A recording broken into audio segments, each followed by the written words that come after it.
commission, ça vaut la peine vraiment de les partager, de les socialiser et de donner l'opportunité aussi pour se faire connaître. Hein. Et donc, je vais remercier le comité international terminien justement pour cette opportunité de collaborer ensemble. Et je pense que c'est une association qui est très très engagée au niveau des droits des femmes. Elles sont très présentes au niveau de la marche mondiale, par exemple.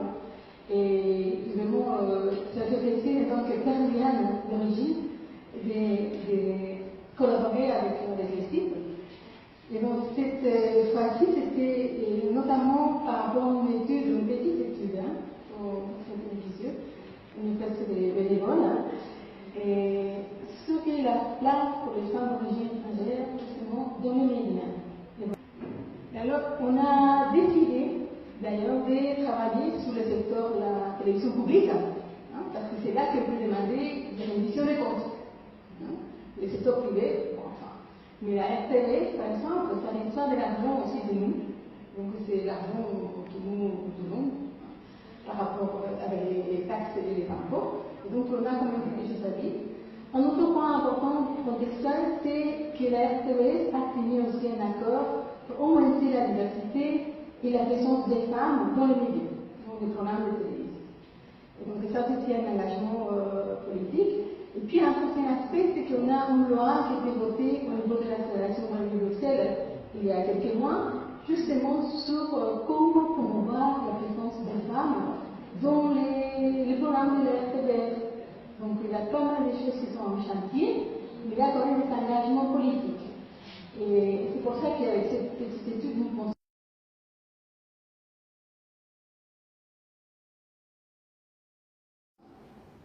et pas d'études de femmes d'origine étrangère. Donc, ça n'existait pas. Même s'il y avait des thématiques qui étaient touchées, par exemple, c'était les mois de la marche des femmes de Washington, et donc on parlait de la marche, mais pas des femmes, pas de poser la question aux femmes. Donc vraiment très sensibilisé par rapport à ce programme pour les petits. Et donc là, j'ai repris 4 catégories, pas toutes les mêmes parce qu'il n'y en avait pas.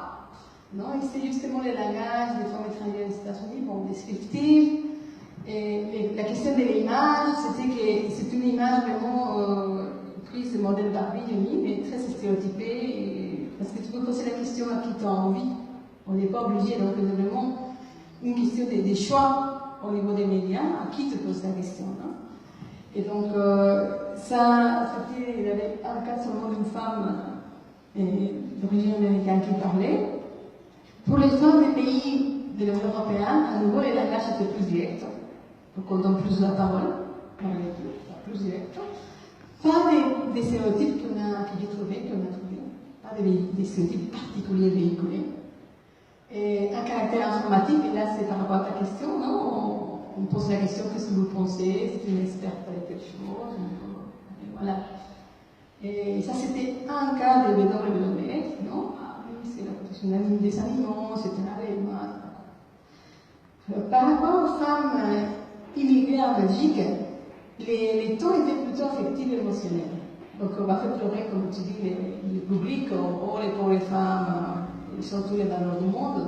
C'est vrai que c'est difficile, mais là c'est vraiment déjà les langages étaient affectifs, émotionnels, mais pas descriptifs. Non, mais bon, c'est pour éveiller l'émotion.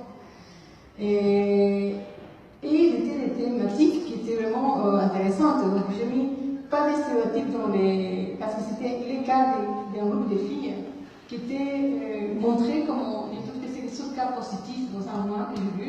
On présente l'initiative des filles, parce que c'est un programme pour les enfants, des 3 filles qui proposent des choses qui parlent sur la diversité, la société multiculturelle, vraiment de façon active.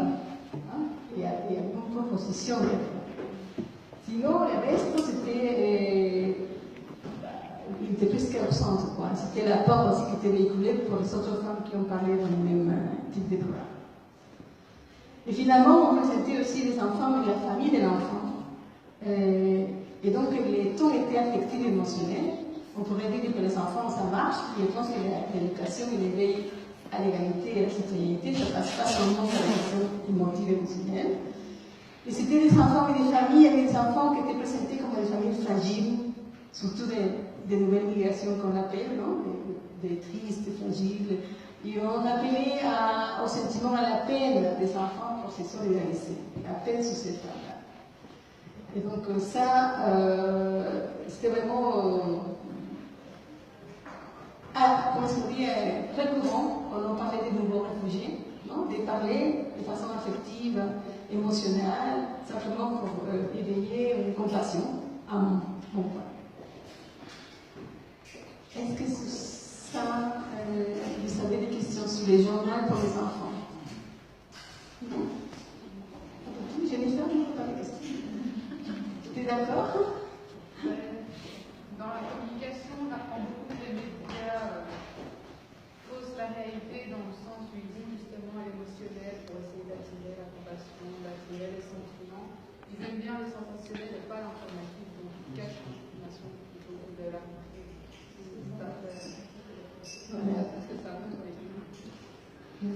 La différence, c'est qu'ici, comme c'est la télévision publique, ils ont l'obligation de donner l'exemple, non? De ne pas reproduire des stéréotypes, de vraiment promouvoir plutôt l'égalité aux femmes et la participation. Ils ont signé une charte pour la diversité. Démontrer aussi les choix qu'ils font, ce sont des choix en fait, les femmes d'origine étrangère ou autres, c'est un des les mêmes problèmes, mais autrement, et que si on veut atteindre quelque chose, si on veut être journaliste professionnel, si on veut être médecin, si on veut n'importe, on doit se battre malgré notre couleur, notre origine ou notre passé. Donc, en gros, c'est pas contre la couleur qu'on doit s'en prendre, pas l'accent qu'on doit s'en prendre, mais à la personne elle-même. Si on voit qu'elle est vraiment intéressée, si on voit qu'à la voix, comment elle parle, qu'elle veut vraiment continuer, même on appelle, si on entend à la voix, oui, qu'elle est joyeuse et tout, ça ne changera rien. Moi, personnellement, si on m'appelle avec une voix joyeuse, je serais contente de parler ou quelque chose avec elle pour des informations ou pour un rendez-vous ou quoi. Donc, l'accent, couleur ou pas, origine ou pas, blanc ou pas, d'ici ou pas, ça ne change rien du tout.